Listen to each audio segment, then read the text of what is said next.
Let's go over Star Wars Episode 9, the final film of the sequel trilogy. This is Mike Zero here. If you guys are new to the channel, do make sure to subscribe to see future Star Wars content.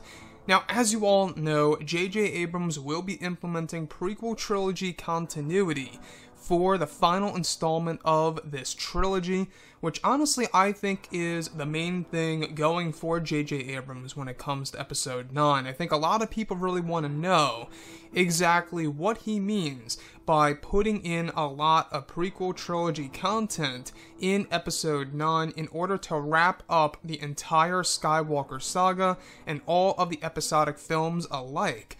Now, I want to go over something very intriguing that comes from the Weekly Planet. Go ahead and check them out below in the description. The link will be down there if you guys want to go ahead and check it out. Skip forward to 38 minutes and 48 seconds. We will be going into potential spoilers here for Episode 9, so without further ado, let's get right into it. Now, apparently Disney and Lucasfilm are going to be treating Star Wars Episode 9, from what it seems, as a very fan-servicey episode, a very fan-service-esque Star Wars movie.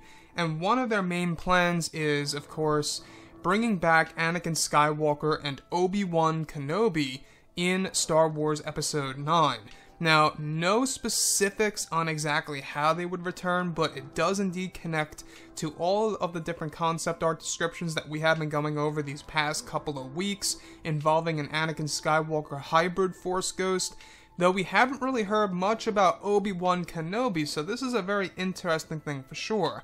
Now, we did hear a little report about 3 weeks ago that Obi-Wan would be making his return in Episode 9.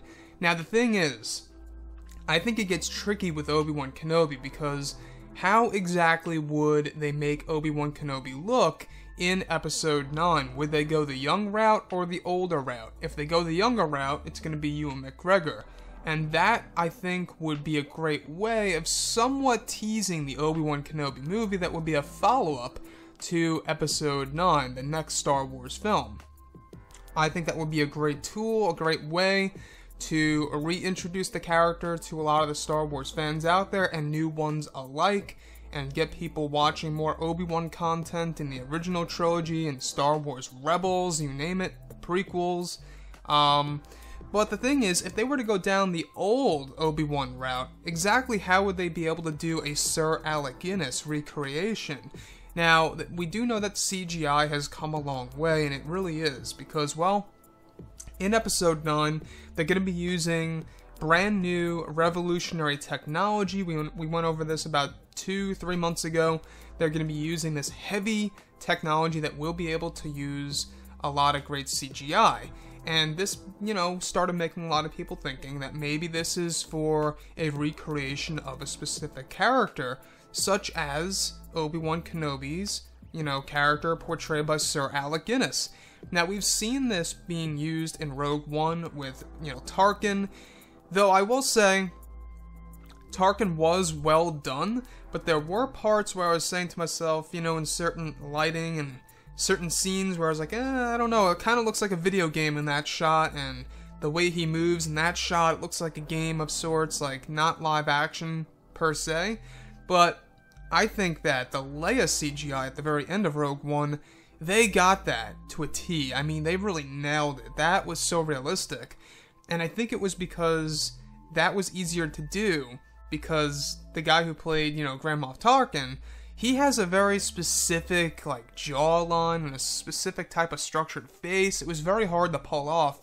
And for what they did, I think they did a great job. So if they were to do something like this with Sir Alec Guinness, I think it would be very easy to do. I mean, Alec Guinness, I don't think it would be too hard to recreate a face like that in the form of CGI. They could, take a nice high-resolution image from A New Hope and restructure it and animate it and start adding in voice. And that's another question.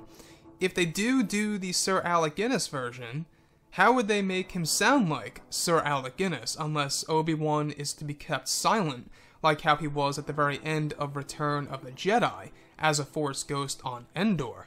So they could do something like that. As far as Anakin Skywalker goes, there is so much potential, and I feel like they have to do this. They have to, because this is the last chance that they could ever bring back an Anakin Skywalker Force ghost, at least for now. I mean, I really don't see any other opportunity to bring him back as a ghost, because Episode 9 is going to be a close to the Skywalker saga, and then from that point on forward, they're moving on to the Rian Johnson trilogy, and the Game of Thrones creators and their Star Wars trilogy, which I think personally is going to be the Old Republic. But anyways, guys, drop a comment below. Let me know what you think about all of this in the comments. And if you guys did enjoy the content for today, do make sure to drop a thumbs up on this video to support the channel. I thank you all so very much for the kind support, and I'll catch you guys next time.